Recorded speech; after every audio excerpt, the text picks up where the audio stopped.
Cooking with তুষার রান্নাঘরে আজকে আমি হাজির হয়েছি ছোলা মাখা রেসিপি নিয়ে। ছোলা মাখার জন্য আমি 1.5 কাপের মতো ছোলা 8 ঘন্টার মতো ভিজিয়ে রেখেছিলাম। ভালো করে ধুয়ে সাথে 2টা আলু দিয়ে সেদ্ধ দিয়েছি।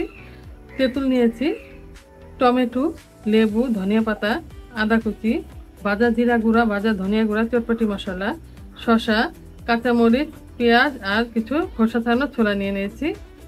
এবার সেদ্ধ করার জন্য আমি কিছুটা লবণ দিয়ে দেব, সামান্য বিট লবণ দিয়ে দিব, আর হাফ চা চামচের মতো আমি বেকিং সোডা দিয়ে দিব, মানে বেকিং পাউডার। সেদ্ধ হওয়া পর্যন্ত আমি অপেক্ষা করব। 30 মিনিটের মতো আমি ছোলা সেদ্ধ করে নিয়েছি, একদম সেদ্ধ হয়ে গিয়েছে। এবার আমি পানি ঝরিয়ে নেব আর ঠান্ডা করে নেব।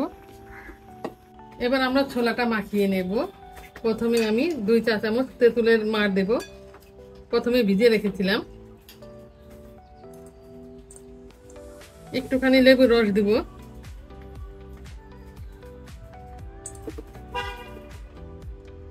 কাঁচামরিচ কুচি দিব, সামান্য একটু আদা কুচি দিব,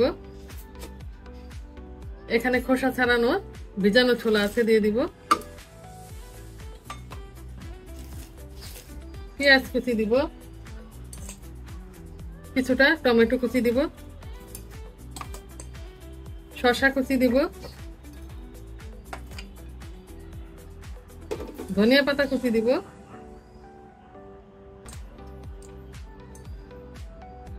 সেদ্ধ আলু টুকরা করে নিব, ছোট ছোট টুকরা করে নিব। এবার দিয়ে দিব ভাজা জিরা গুঁড়া, ভাজা ধনিয়া গুঁড়া,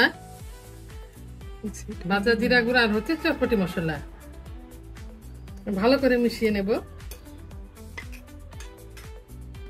এবার একটু টেস্ট করে দেখা লাগবে কেমন হয়েছে। চমৎকার হয়েছে, সবাই পছন্দ করবে।